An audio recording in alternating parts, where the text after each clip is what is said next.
the Heather Penny Podcast Show. We are so excited to have you today. Let me tell you a little bit about who I am, what I do. I'm a leadership coach and trusted advisor. I get to work with amazing people all over the world, and I get to learn from them. And we get to learn from one another, honestly, as we move into more clarity, more confidence, and more courage. We're going to be spending time talking with people who are facing challenges that are probably very similar to what all of us face. I believe we're all going to start recognizing ourselves in these people who are sharing. So I'm eager to have you join our conversation. And my hope is that you'll have something that you take away from this that will give you more clarity, more confidence, and more courage to go live the life that I know you are only made to live. So let's jump in. Hi, Sami. It's so good to have you on my show today. Hey there, Heather. Great to see you. You too. And for those of us listening, this is Sami, and you may not get to see her, but if you want to see her, you get to go to my YouTube channel. But for those of you listening, this is Sami, and she's someone we've worked with together for, oh, good grief, Sami. How long have we worked together? I feel like it might be 9 years, 8 or 9 years. Okay. Yeah. It's been our whole time in Saudi, and then in Egypt. We started when we were in Egypt. So it's been a long while. Yes. So you probably know my content probably almost better than me. We're big fans, Heather. We're big fans. Well, you've been along with me at the journey of writing my book, but I think as I've written this chapter book, it really was preceded by a picture book. Mm-hmm. And that's where I kind of got a little bit of my heartbeat out in the world saying, it feels like our world is working too hard, too fast. It came out of my research for young girls and women that were dealing with so much anxiety. And as I was reading all the research and the literature with my doctorate program, it just kept ending with more research is needed, more research is needed. Many researchers were calling it a social epidemic because it was just becoming so prolific where our girls and our women were dealing with anxiety. So I just decided, I think I want to be a part of the conversation that doesn't keep talking about our anxiety, but starts talking about how do we help our girls and our women pull out of anxiety and move into a life of not spiraling down, but actually spiraling up. What happened over the course of my 10 years in practice now is we found out it wasn't a message just for girls, was it? No. Really a message for all humanity. So that's the allegory that introduces my chapter book, and it's based off this picture book, the Bracelet that I published over 10 years ago. So I guess I want to just start there, Sami, because I think that's where we got to meet, where you read the Bracelet. And maybe you can give the listeners a little bit idea of what is the Bracelet about? Well, I love this book for one. So with a couple different hats on, I'm a children's librarian at an elementary school. So I have that hat, always looking for deep, beautiful books of content for our kids that have a meaningful message for them. And I'm a big fan of authors that go there with children. Mm-hmm. I think that a lot of times we miss that in the world. And so the Bracelet's one of those books that does that, where it addresses real things that kids are facing. And you do it very beautifully. And I think that it's a book that it reaches kiddos and but all the way on up into adults. So the next hat would be just for myself as a person and recognizing myself in that character so many times in different ways. Mm-hmm. And then kind of the final way I recognize it and appreciate it so much was being a mama of my own daughter and seeing her struggling and facing the challenges of this world and asking questions about her own bracelets. Mm-hmm. And I have the joy of mothering a highly sensitive and deep girl, and she's always been like that. And kind of the shadow side of that is that she carries a lot of the world on her shoulders. And so I think, a lot of coaching with you, but also we use the bracelet as a language in our family now, where we get to connect on that level with our daughter on how she's carrying or managing relationships or people and how she's interacting with people, difficult people, what the world's asking of her and what the world isn't asking of her. Mm-hmm. And then the most important question, her maker and where she fits in this world and what her maker is asking of her. And so I think that I know I just covered a lot of span there, but I would just love to speak to that. It hits all those different levels and and we've connected with it deeply as a family. And then I've, of course, on a professional level, absolutely love it for the students that I interact with too. Awesome. Yeah. And for those, I know a lot of you have read it. It's a very quick picture book. It's on Amazon. And I was trying to take probably my 200-page dissertation and all the complexities of it and try and get it super simple, because isn't that what truth really is? Yeah. It's like, oh my gosh, it's years of research. And you're going, really? It's this simple, like positive thoughts can change your life, things like that. Right. Mm-hmm. So I'll give a quick synopsis for our readers who haven't read it. I do think it's on one of my podcasts called The Bracelet, and you can go back and hear me read the book to you, or of course, buy it. But it's about this little girl. And when she was little, she loved to run out and play and jump on her tire swing was her favorite thing to do, spend time under stars. Someone gave her the gift of a bracelet, and it was beautiful, and it made her feel so special and honored. But then what happened over the years, she got more and more bracelets that prevented her from going on her tire swings and her star and spending time under the stars. And so she wasn't able to enjoy her life because of these bracelets. So the very thing that became a gift became a hindrance. And then learning how to take off her bracelets and evaluate the bracelets. So it's this very complex idea put in a very simple story form that says, hey, folks, bracelets are neither good nor bad. We all have bracelets. As a mother, I've got kids, and I'm committed to these little guys and making sure that we move forward in life. But I still have to find time for my tire swing. And some things I have to take off to say, no, I can no longer commit to this because it's preventing me from doing what I love. So I wanted to just give our listeners a little bit of an idea of what that book was about. And of course, I want to hand it back to you, Sami, and go, what are some of the bracelets that you had to start identifying? Some that you might have had to taken off permanently, or maybe some that you just have to kind of take off here and there, or you wear on a very intentional basis. Oh gosh, Heather. I mean, first of all, I would like to say that just the message resonates with any person that takes just a moment to self-reflect. I think that every one of us at one point in our life looks in the mirror and goes like, how did I get here? And this isn't what I signed up for, or this isn't what I wanted, or what happened to that little girl or that little boy or that person that was playful and on the tire swing. And I think that every one of us at some point or another, we have that moment of clarity where you decide, I don't want to live like this anymore.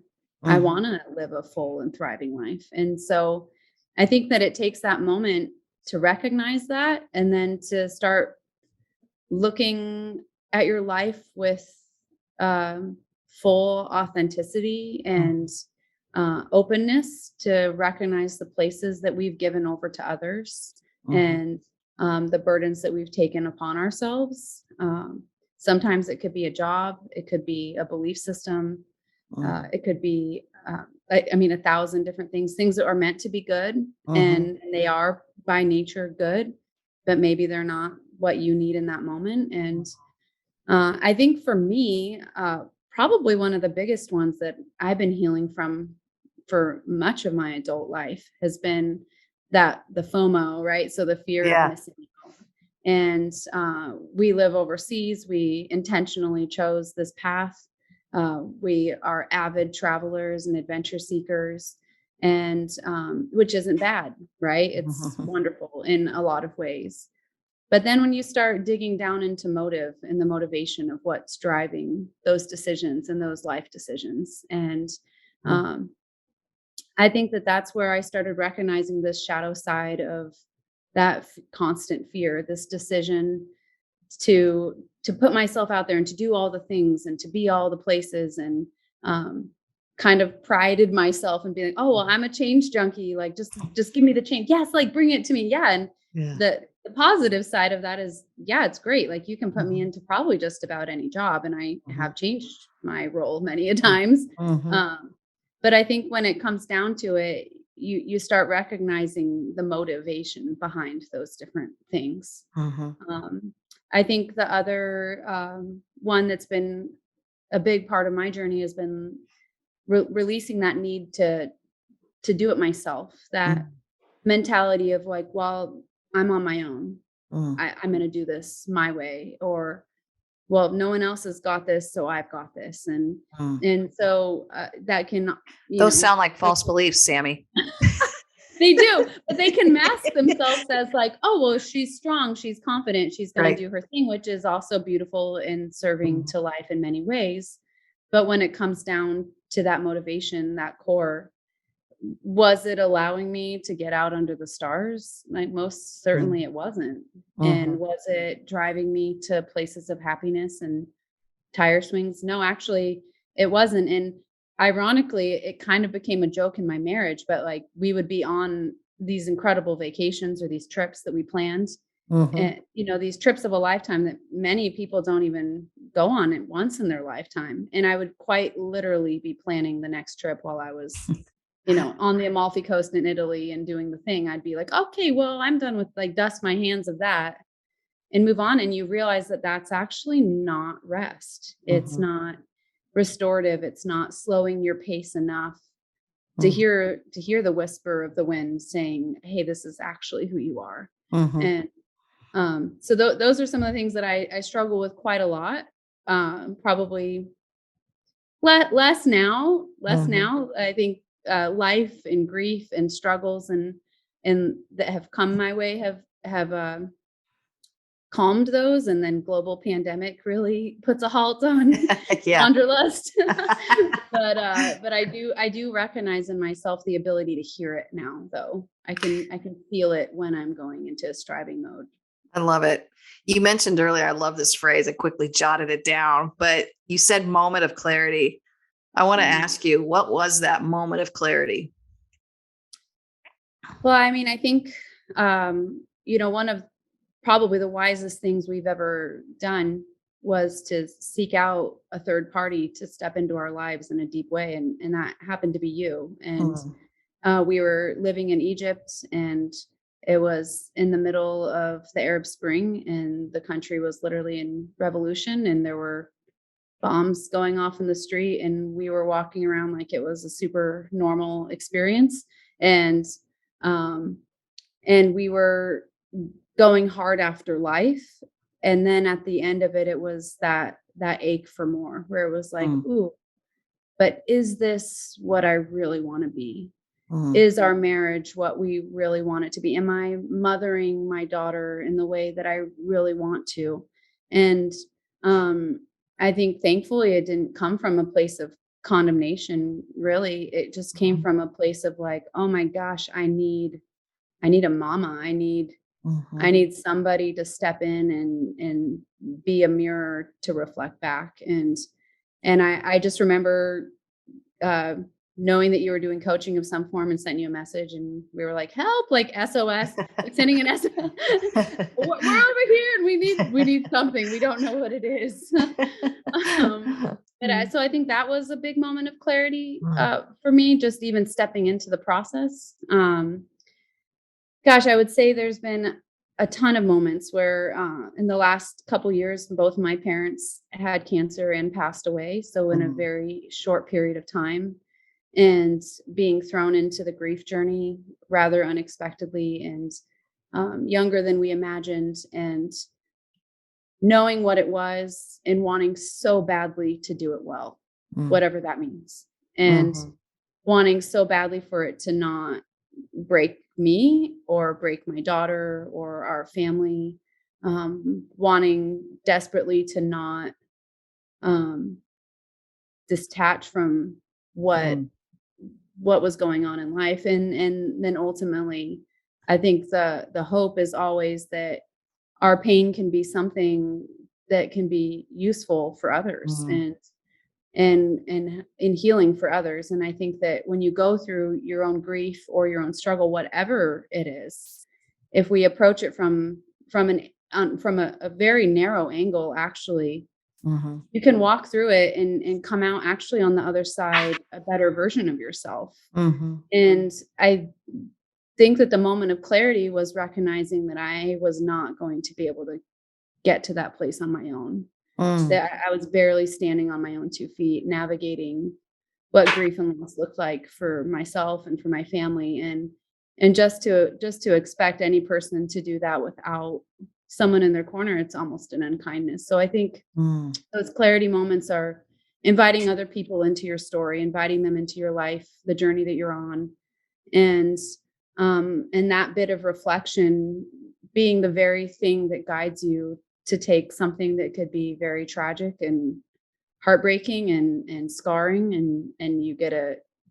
twist it and pivot just so and let it be something Mhm. that's actually healing for yourself and for the Mhm. world. I hope. I don't know yet where I don't know where the story's going, but Yes, you've been through some hard chapters in your story. Where would you say you are now? I feel like I'm coming up for air and dreaming again. I Mm, think that's where and I think my soul is poking up and going like, is this allowed?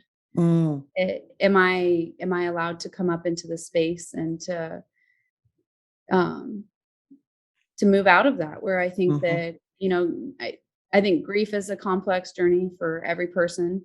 Um, my partner and my husband and my best friend has struggled through years of anxiety struggles, and that's been a long, beautiful, and hard journey for us. And mhm, so I think walking that journey and being able to come up for air in that as well.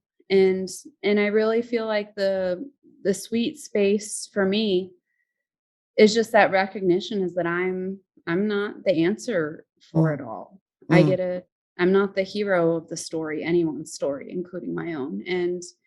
I love Bob Goff when he says, if faith is important to you, then like I love that expression, but just saying that, like if faith is important to you, then leaning into that space where I get to go, like I'm not the life mhm, source here. mhm, And I don't need to have all the answers. And so for someone who was an utter control freak navigating all of the joys of life in one happy package, um, that actually is the greatest relief ever, to recognize like it's not on me. It's not Yeah. just me. I'm not the one standing here holding it all. I'm not the source of my partner's happiness or my daughter's Mhm, happiness or the answer mhm, to my many students' parents and what they need. mhm, I'm that mhm, it's not me.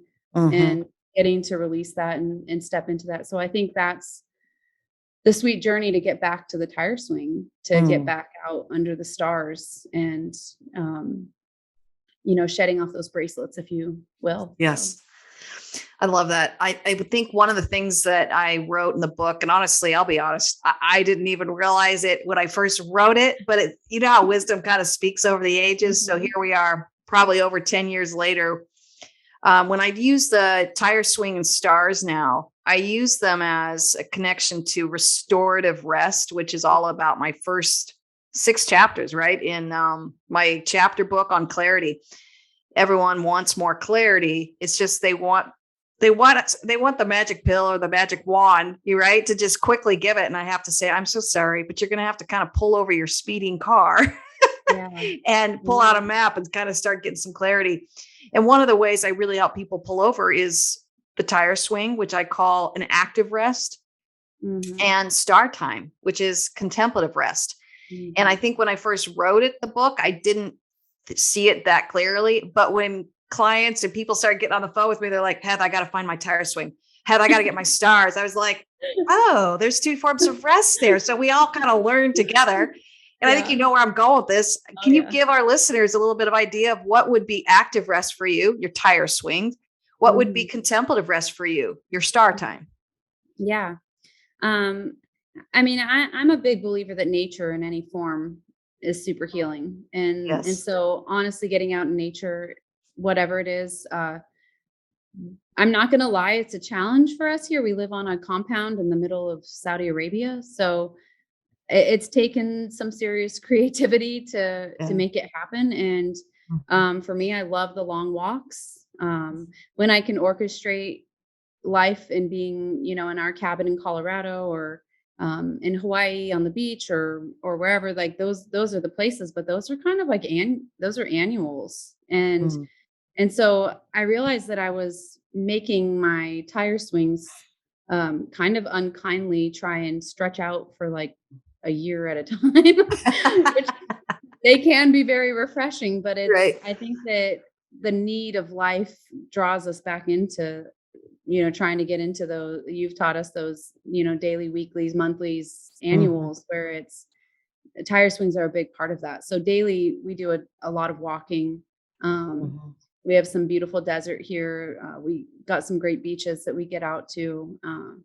One of my favorite things to do is to literally find trees and like lay a hand on a tree. That sounds very naturey, but Mhm. we I have get it. there's a tree on our path that almost looks like an aspen tree. And if I like look at it right at the right angle, Joe totally laughs at me. But I visit that tree a lot and it's weirdly super healing. So Yeah.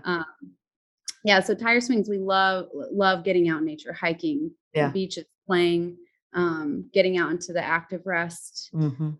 like actually even going for a drive sometimes, like where Mhm. we just get some space to talk through things, and Mhm. which helpfully is a great combination here because we do have to drive a couple hours to get to the beach, so it partners well. Oh man, star time is actually easier for me than active rest, especially here in this context where Mm. I love to journal. I love drawing and watercolor and sketching and spending time in those places. So that's a daily for me where getting words out on paper and taking those moments to reflect on the life around me. And I feel like when I'm not in that place, Mhm. it's really easy to shift very quickly back into that girl who wants to serve the FOMO rather than the beautiful present place that I'm living in. Yeah. And so I think that Mm. journaling and being in a quiet place with coffee and a good book and Mhm. really enjoying a lot of the contemplative writers and listening and hearing from people who've walked the journey before us, Mm. and um, not necessarily doing it well per se, but Mhm. just people who've walked it with their hearts wide open and Mhm. saying, I want to live the most authentic Mhm. life that is before me. And that's the journey I want to take. That's So beautiful. I had a little minor epiphany here, Sammy. So thank you for coaching me as well. But as you were talking, I thought, oh, that's my book. It's Star Time, right? mhm, And I think you and I both love our Star Time yeah. and we love our tire swing time. But I think the book is really this methodical time of, hey, come spend some time under the stars and think through clarity. Come spend Mhm, some time under the stars and think through confidence and what it means to you. Now, come mhm, spend some time under the stars so that you can start building that reservoir of courage to take risks. yeah. So it's been very impactful to me as a person and as a coach, but also all the other hats I wear of Mhm. wife and mother and everything else. And so it's fun to see you kind of take it on. And I'm curious, you mentioned this earlier. How is this kind of this language impacted your family? Oh man, we have an 11-year-old, and as I mentioned, she is a deeply sensitive, Mhm. um, artistic Mhm. girl. She like will literally sit down at the piano and play some soul music to, like, I quote, like fill her spirit up. So she's uh, she's very much her father's daughter, which is wonderful. And I think that we've realized for our family life that we need to slow our pace and slow our rhythm, and that means building in time for that. And so we very intentionally taken, the first day of every weekend as family time and big breakfast and talk over whether it's a devotional or just taking time to give her that space. And so we use the language with her, the clarity, confidence, courage. Mhm. She articulates what she's thinking through that. And Mhm. we've been reading the Bracelet to her since she was a little girl as well.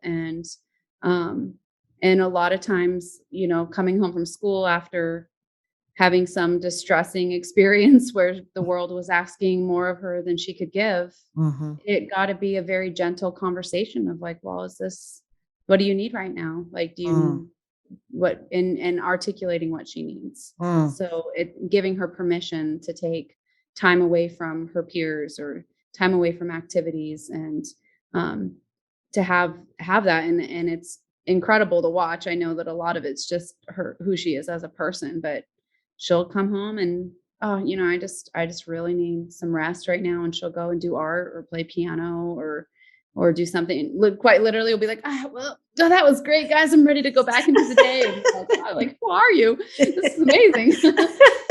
So I Yeah. think like we use the language just in our own marriage language a lot, communicating with one another. But obviously, like our daughters in the mix in the household, hearing how we speak and interact with one another, and we've been able to translate that language over into parenting her and her navigating that beautiful, sensitive spirit and what she Mm, needs. And giving her the language that her sensitivity is the gift to the world. I mhm. think the negative side of that she hears all day long, loud and clear, is that you're too much, you feel too much, Yep. everything you're feeling is too much. And we have to be careful to not be that voice as well. So using the language with her that, oh, that's just your beautiful spirit telling you need some time alone, or that you need to Mhm, reconnect with your maker, or you need to have some time with mom and dad who can just affirm you and who you are. And mhm. so man, we love it. It's such a gift in our life for our own kiddo, Yeah. and just set the precedent for understanding and validating where she's at and what she's going through, and doing Right. our darndest to not dismiss it. It's so powerful. She's been my little test subject. She doesn't know this, but I was like, if I really want to, you and I are both educators, so we've talked about this, but if we really want to go after the child with the broken spirit, much less Mhm. the adult, basically all humanity, Mhm. there's conversations about how to address the broken spirit, but there's very little conversation on how to cultivate the spirit of who you are already in you. So, and the reason I keep using the word spirit is because the book ends with, hey, if you take off your bracelets and you spend time under the stars and you jump on your tire swing, you're going to go find yourself again. You're going to try find your true self. And by the way, this is your spirit, the spirit of who Mhm. you are, and Mhm. it's nothing mystical or weird like creepy spirit, I think like that. It's really about this idea of, what do you call your true sense of self? And so in the book, I just called it your spirit because we have so little language around your true sense of self. And so what I love watching you parent, and one of my favorite photographs that still stick in my head, you sent it to me of her sitting there lying on her bed reading the book. And I think she was 5 years old. Yeah. And my hope was exactly what I saw with little Leilani of 5 years old, understanding it, Yeah. understanding what I think is innate in us. And I Mhm. always joke, and I think it's in my book too, of like, you don't have to tell third graders, hey, take off your bracelets, go find your tire swings. I joke, if you get in between a third grader and the door when the bell rings for recess, like stampede, get out of the way, man. They know instinctively Yeah. what their tire swing Yeah. is. I think what breaks my heart as a parent and as an educator is when I start observing these children lose their spirit of who they are in their tire swings because they're being told, you shouldn't like that. You shouldn't relax. You shouldn't really enjoy that. In fact, there's something really wrong with you, that you're too sensitive and that you're Mm. too much and that you're connecting with too much and you're starting to create anxiety. So let's make sure that we tell you that the anxiety is your issue. When in reality, it's their sensitive spirit that is trying to signal that something's not working. And so, can we do life differently?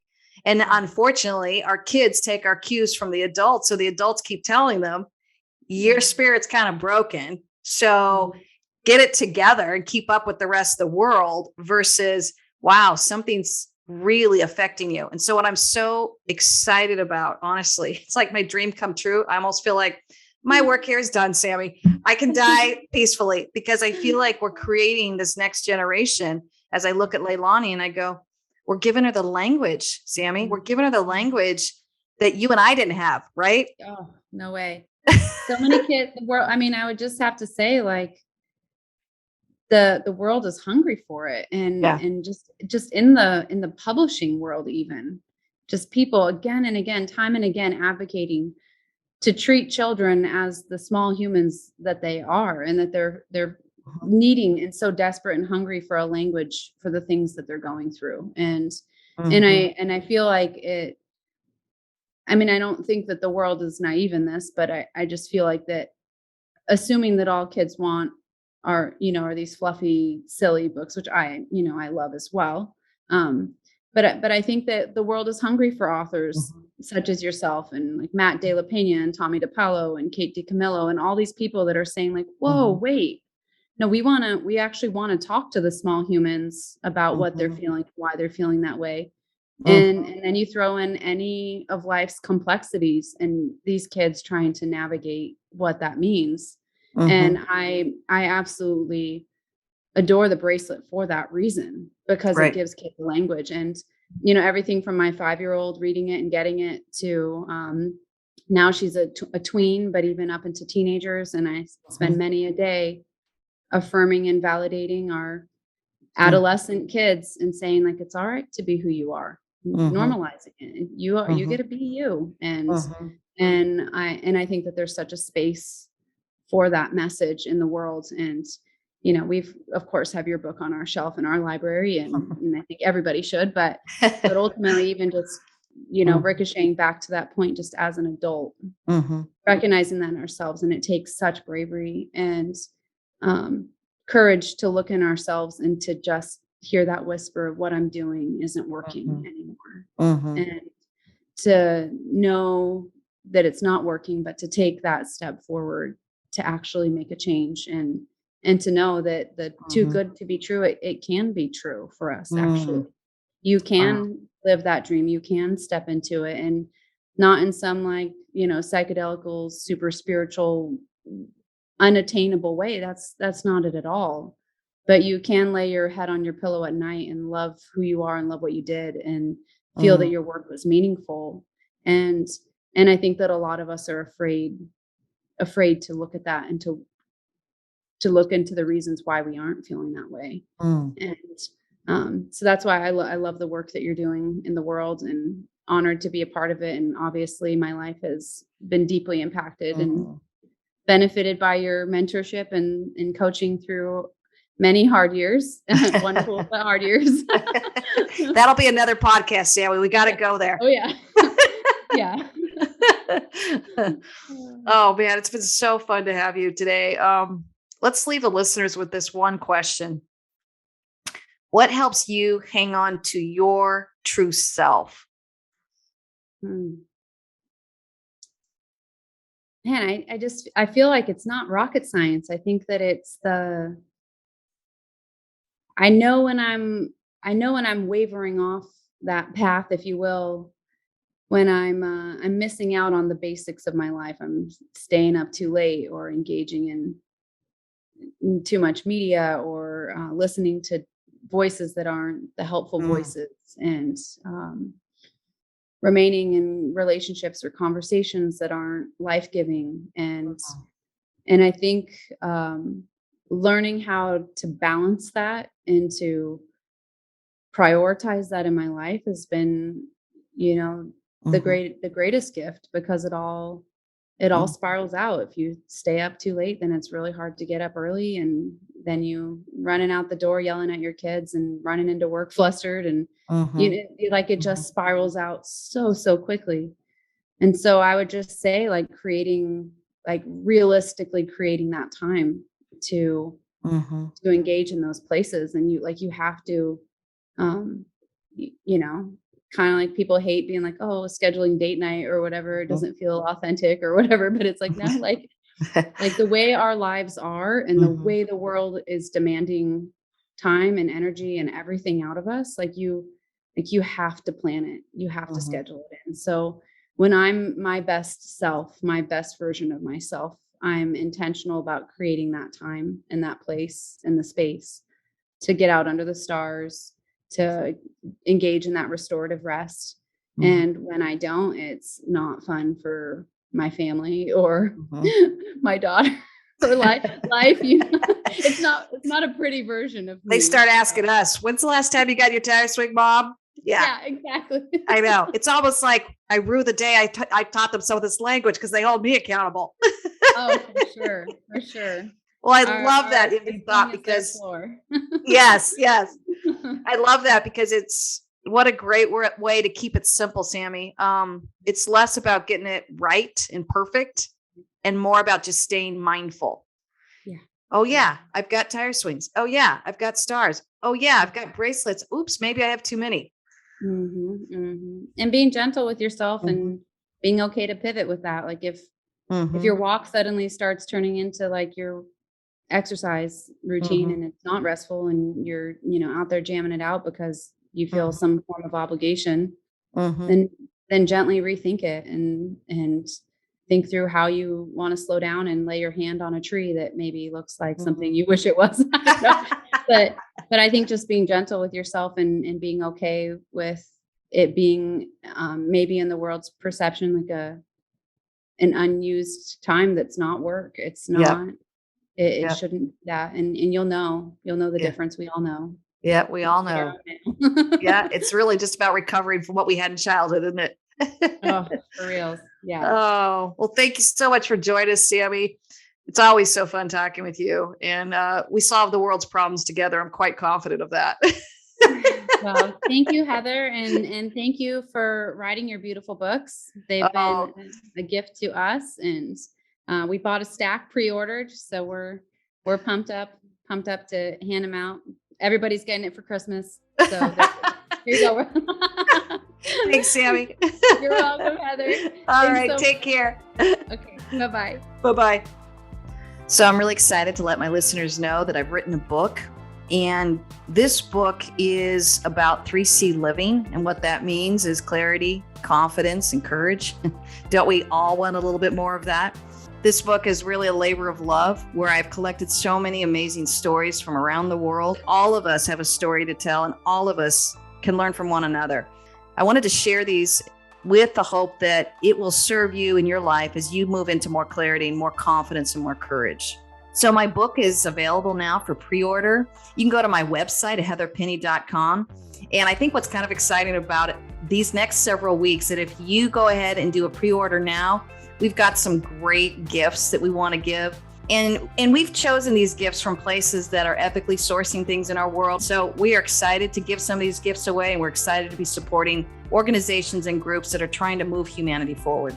And we want to just honor those of you who are eager and jumping in to sign up now. So you can go to my website, heatherpenny.com. And on there, you can do the pre-sale. You can also sign up for our email list where I give lots of free coaching away and try and make sure that I don't flood your email boxes too much, but I give you something that is a good takeaway for the week. Thank you so much for your support and for listening today. I hope you've gained some insight, some new wisdom, or even just got affirmed on what you already know to be true so that you can move into more clarity, more confidence, and more courage in your own life. Take care, everyone.